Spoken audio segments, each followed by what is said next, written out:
I ain't gonna even lie, Kelly. My shirt kind of fly. Oh, let me step back so the. You've been getting comments about the family show. You've been getting remarks about your shirt all evening. I like It's a nice shirt. It's a nice shirt. It's bedazzled. It's bedazzled. Look, it has an angel on it. Why would you be cussing in front of the angels? It's a baby. Hey, what's going on, y'all? Big Sarge, your host of the H-Town Salute Show, along with Kelly Iko, undisputed champ, and bigger than the program. Yahoo NBA reporter Kelly Iko. He not lying. He tells everybody he's bigger than the program. Yep. Is that how you really feel, Kelly? It's life, man. All right, Kelly. So on tonight, the Houston Rockets got their first win, 137-109 over the Brooklyn Nets.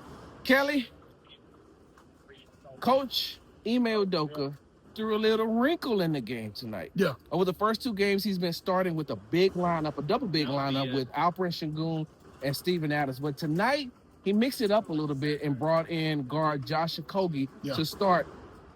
By bringing him in, did that change the entire pace of the game? Yeah.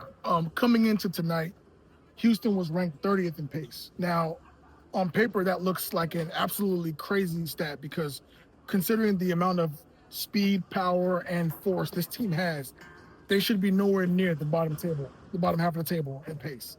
Now, part of that is attributed to playing double big and accounting for, Alperen and Steven playing off of each other and, being kind of methodical, allowing Amanda and those guys to kind of fill each other out and get a feel for the flow of the game.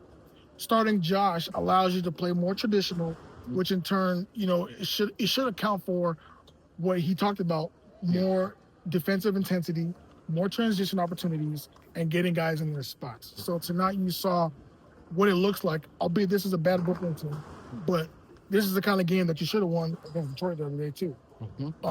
Using your defense, as we've always seen this team do, kickstarting your offense, getting those easy points, and letting everything trickle down. Because for a team that kind of struggles in the half court, you need to get easy points where you can. Yeah. You need to get yourself going, get the crowd going, get everybody in a good rhythm, and have everybody kicking and flowing off of each other. So playing a smaller or more traditional allowed them to be faster, and then we saw more force on both sides of the ball. The one thing that I liked about them starting Josh Okogie tonight was, I don't know if you remember on Media Day when we were talking to Steven Adams about playing with Kevin Durant. He said, I haven't played with him in over 10 years. Yeah. And so, he's like, I don't really know. I can tell you about when we, our younger days, but I haven't played with him in 10 years. So there was still some getting used to. There was some unfamiliarity with both of them because they hadn't played together in so long. Right. By inserting Josh Okogie into the lineup, somebody that Kevin Durant has played with over the last two seasons out in Phoenix, just like Kevin said after the game, I know exactly what he's going to do, where he's going to be, and vice versa. He knows the exact same thing that I'm going to do. And so I like the fact that they were able to put Josh into the game, somebody that Kevin's familiar with, somebody who knows where Kevin wants the ball, knows how to do the spacing, and he fits directly into everything that the Houston Rockets want to do. And I don't know if that's going to, continue going on. I don't know if he will ever come back to the double big lineup, but just like we talked about in the last game, I like the fact that Kevin wants the floor kind of open. He wants the floor kind of open because that's how he's able to operate. And when you have that double big lineup in there, sometimes the lane will get clogged because there's always a big man down in the paint. Yeah. And so I like the fact that they brought in Josh. Yeah.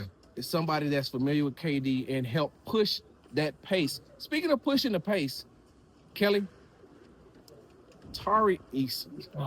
And the one thing that I like about Tari Eason isn't even the fact about Tari Eason. I like the fact that he has a support system led by his mother that will call him out when he doesn't have a good game.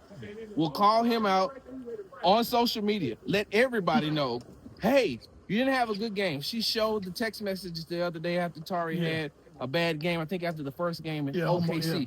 And so Tari didn't have the best of starts this season with the way that he played against Oklahoma City and the way that he played against Detroit. Yeah. But on tonight, Kelly, it looked like he couldn't be stopped. I mean, it seems like he got more comfortable himself being on the floor.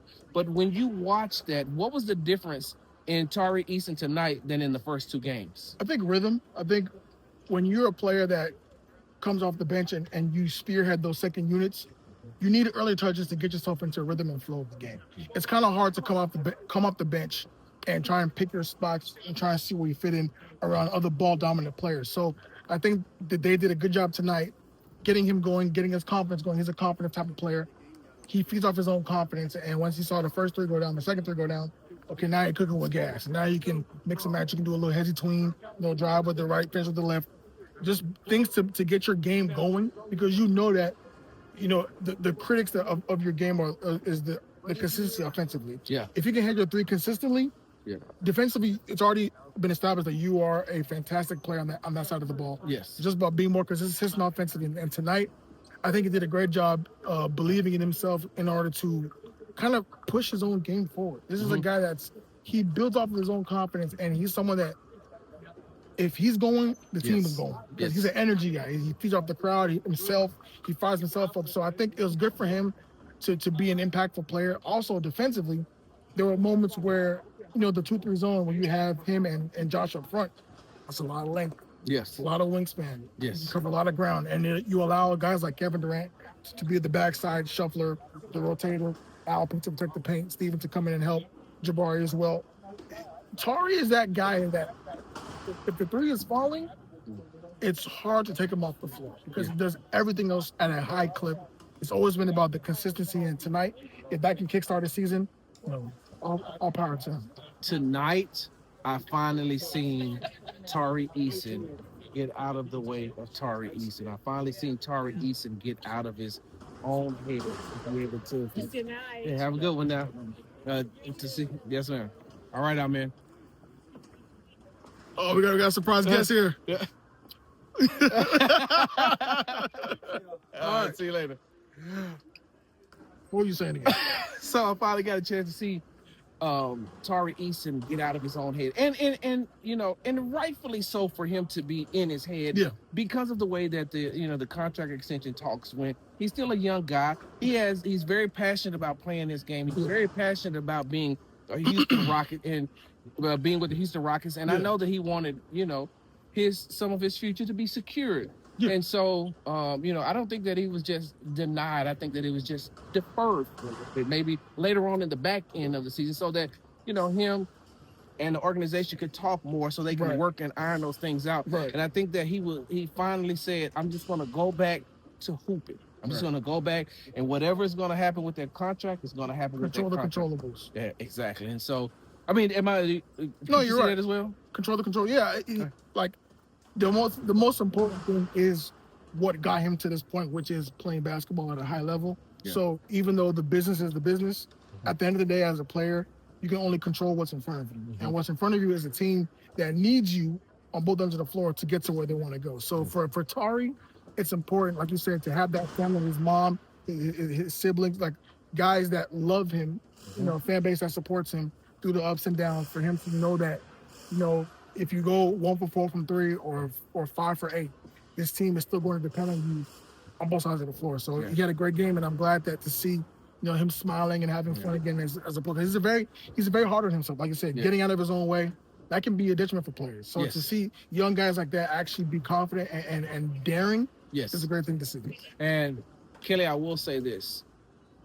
When you look at the scoreboard, it's going to say 137 to 109. Right. But I don't think that tells the whole story. I think that the storyline for me, outside of them getting their first win, outside of the way that Tari played, and of course you had Kevin playing the way efficiently. Yeah. You had Alperin doing what he does. You had Jabari doing what he does. I like the fact that in the second half, they were able to take control, and now you get players in the game to help build some of their confidence, like Reed Shepherd, and having him in the game, because I think that when you have a player like Reed Shepherd, who last year played sporadically, as far as minutes is concerned, and we see what he's able to do. We watched him when he went down to the G League, and even at the end of last season against good teams, he was coming in, scoring 25, being looking that green light guy. So and so now that him getting more playing time and more minutes, and I think that him being able to get more shots up is what's going to help his confidence, and it's going to be somebody that the Houston Rockets can depend on and lean on. But also, you got a chance to see Jayshawn Tate, Yeah. Play tonight. We talked about Aaron Holiday. He was able to get into the game. Right. You were able to feed, some of your role players some minutes. But when you have this type of win like they did tonight, and you have that such a big margin, how important is it for Ime to be able to get those guys into the game? Super important, and I think because prior to this game, the word I got, guys are just amped up, trying to get the first win of the season, get over that hump. Mm-hmm. And the frustration of losing to Detroit at home, again, they feel like they should have won, and by all accounts, they should have won. That kind of played into the part of, this was not like a must-win game, but for those guys, it probably was.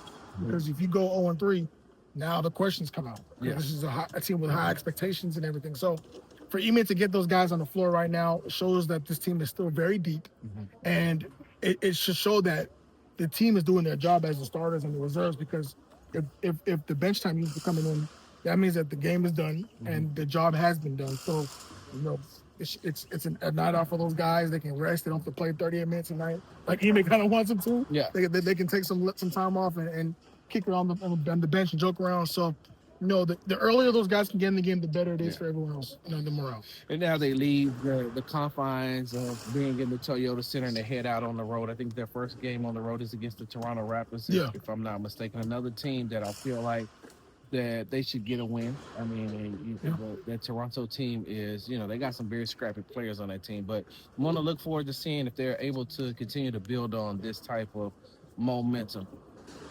Kelly, tell them where they can find you. Hey, if you don't know where to find me by now, I'm gonna tell you again. Kelly Iko. I'm sorry, this is Sarge's show. But it's my show right now. No, this is our show. H-Town Salute is our show. H-Town for real. And you know what's so crazy? One day we should get Kiati, because he's on that song. He is on that song. It may be his song. That may be Kiati's song. I think. Kiati, we need you. Yeah. Yeah. But yeah, back to maybe I can get you the intro. Like the intro. Don't worry about it, kid. I don't care about none of that right now. Kelly Iko on X, the Blue Sky. That's my new thing. I gotta find my, Blue Sky. What are you doing? What is that? Instagram, IKO. Follow me on Yahoo Sports. We got some great content coming. The ecosystem dropping this week. Stay tuned for that. And yeah. And so you talking about Instagram too? Yeah, everything's yeah. Yeah, so I don't have one of those. So you can follow me on the app formerly known as Twitter and Big Sarge Sports Z at the end. Follow me on the tick and the top at Big Sarge Media. Make sure you are following me on Instagram at Big Sarge Sports with the Z at the end. Because we do everything for the gram. And make sure you are subscribed to Big Sarge Media for the post-game H-Town Salute Show. And what I need you all to do, this is what I need y'all to do. I need you to comment and tell Kelly that we're waiting on the ecosystem. Yeah, it's coming. Now, I got a question before we sign out. All right. How old is too old to go to homecoming? What's the age? Too old? You're never too old to go to homecoming. Wait. What homecoming? A homecoming at a HBCU? I don't know what it's like. I don't know how old. I don't know if you can age out at any other institutions. Yeah. I don't know about that. HBCU is just legacy. It don't matter if you're 95. You listen, you don't stop going to homecoming until you die. Like there's no such thing as aging out at an HBCU homecoming. You gotta stomp down. What? Then you got people out there 75 still out there. What? Kicking it. That's beautiful. Like they got I think it's a part in some of these places, some of these HBCU campuses, they got like a place for old people. It smell like icy hot and ventilator, right?